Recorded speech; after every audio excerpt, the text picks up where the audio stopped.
What is up, YouTube? Welcome back to Almighty React to Home of Sports Reactions. So I was going to be doing a reaction to one of the highlight games from the playoffs, but I changed my mind. I'm going to do a subscriber requested video. We're going to be reacting to Tie Domi today. Dangerous. I already know this video is about to be good. Like, comment, subscribe. For anybody who's already a part of the community, I appreciate you. You know I do. So let's get straight into this video, man. Tie Domi. Welcome to the NHL's most dangerous player, where we look at the most dangerous players in NHL history and rate them based on how dangerous they were. This week's most dangerous player, Tie Domi, aka the Albanian. That's fly. This week's most dangerous player, Tie. That's dope. Domi, aka the Albanian assassin. Tie Domi was a true enforcer. He knew how to do one thing and one thing only: punching faces with his fists. Domi didn't worry himself with silly things like puck skills or skating ability. To put it in perspective, Domi's highest point total in the season was 29 points in the 2002-2003 season. 29 points. Is that not a lot? I mean, I know that like the top guys are getting like 50 to 49, but 29? I mean, it doesn't seem too bad, but the fact that he didn't seem to bother himself with learning how to skate well and actual fundamentals is kind of weird, but calling him a hockey player is like calling someone in the WNBA a basketball player. Whoa. Please don't cancel me. I didn't say that, he did. Highest point total in the season was 29 points in the 2002-2003 season. Calling him a hockey player is like calling someone in the WNBA a basketball player. Domi was a puncher of faces, and he played that role perfectly. In fact, he was so good at punching faces that he owns the record for most faces punched in the NHL, with 333 fights under his belt. They have a record. He was so good, he once punched two faces at once. That boy was getting it in. Double punch, of course. Domi Damn, Ty, calm down. And he wielded his power with great effectiveness. But as the saying goes, with great power comes great responsibility. And Domi was about as responsible as the Blackhawks upper management during the 2010 Cup run. So not fucking at all. Domi may be in possession of two of the most notorious cheap shots in NHL history. This obviously made him a dangerous player. So let's take a look at his suspension history so I can show you exactly what I mean.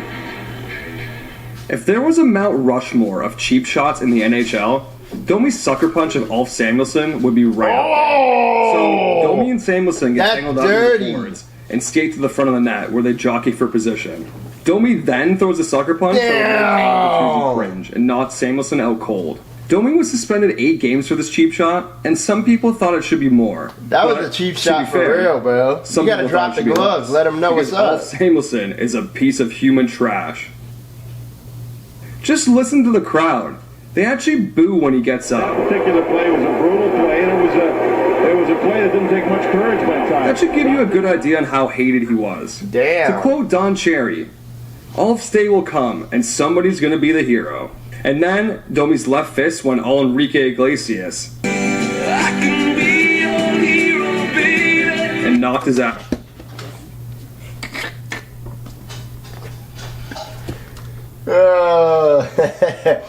So Bob Probert against Tie Domi. That's what I need to see.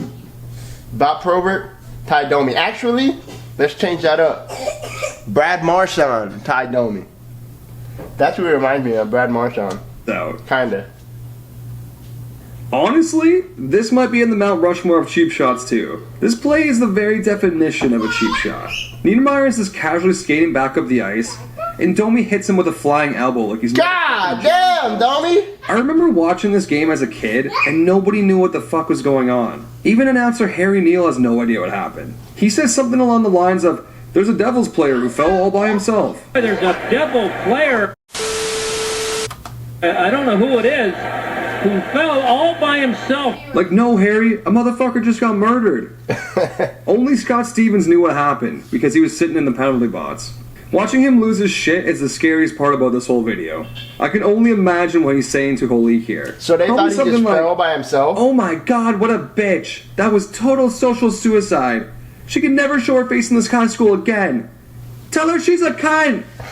So, compared to the last two suspensions, this one seems kind of tame, but it's still a great... Bro was going in. Oh my god. Arvidsson and Domi go into the corner, and for some reason, Domi just turns around and starts throwing punches. With his gloves fucking on. If you're gonna punch a man in the face, at least have the decency to drop the gloves first.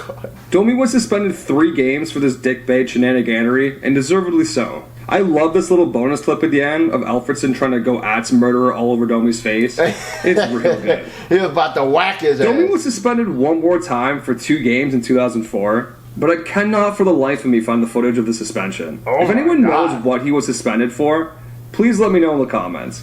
So, that basically covers all the suspensions. What the hell is Looks like it's happening? some other dumb Is shit that him he's in a done over the fan? course of his career. So far in this series, we haven't come across a player dumb enough to fight a fan. But Tie Domi is about to change all that. This whole incident starts off with some fan chirping Domi from behind the penalty box. Obviously, Domi was not a fan of what the man said because he instantly turns around and sprays the man down with his water bottle. And then, out of nowhere, some random overweight man who wasn't even the one getting sprayed jumps in the glass and starts taking swings at Domi. I don't know if it was like bucket beer night at the Wells Fargo Center or something, but how drunk do you have to be to try and fight Tie Domi? The guy with the most fights in NHL Drunk as history. hell. And you think it's a good idea that Blackout. your out of shape, dad bod, sitting at a computer desk 9 to 5, 5 days a week ass is going to teach Tie Domi a lesson? Come on, man. Domi got fined $1K for the incident, which is extremely lucky because it could have been a 1K? lot worse. That's nothing for him, huh? This absolute fuckfest of a hit occurred during a playoff series between the Sens and Leafs in 2001. Don't get me wrong, I love those early 2000s Battle of Ontario series, and it was mostly because of hits like these. But it is dirty as fuck. Wait a minute. How you gonna hit him and then you fall? It was mostly because of hits like these. He ate that. He took it. It is dirty. He as fuck. took it. Let's play a game. Can you count the things That wrong one with was this hit? Chuck. vicious, bro. And late as fuck. If this happened today, it's a minimum 2-game suspension. You want to know what Domi got? A 2-minute penalty. That's Whoa. it. And why is that, you may ask? Well, it was the early 2000s, and this shit was... He was just trying to get it on Stevens, at for every example, made second a of the career game. out of dirty hits like these. Anywhere. It wasn't until the 2004-2005 lockout where the NHL had a revelation that, hey, maybe we should protect the star players that bring money to the league. And then, like everything else the NHL does, it implemented rules and followed them half-ass. Oh yeah, and when the playoffs come around, it goes right back to early 2000s hockey, baby. So now comes the time where we rate how dangerous Tie Domi really is. The scale is 0 out of 10, with 0 being a cute little kitten, and 10 being our boy, Madoff Kukler, a Matt Cook Hitler hybrid. Domi is without a doubt one of the most dangerous players in NHL history, but he lacks the career-ending hits that a true 10-rated scumbag would have. He's been a part of some of the most notorious cheap shots in NHL history, though. So I think it'd be fair to hit Tie Domi. God, with that a one was so cheap, bro. That one was so cheap. All right, Tie Domi. All right, he's like a Bob Probert, Brad Marchand hybrid. I don't know what to say. I don't know whether I like him or not. Think I'm gonna need to sleep on that one. He's a dog for sure, for sure. I gotta check out some more videos of Tie Domi. Thank you very much to the subscriber who suggested this video. I appreciate you guys tuning in today. This is Almighty Reacts. I'll catch you guys in the next video. Peace.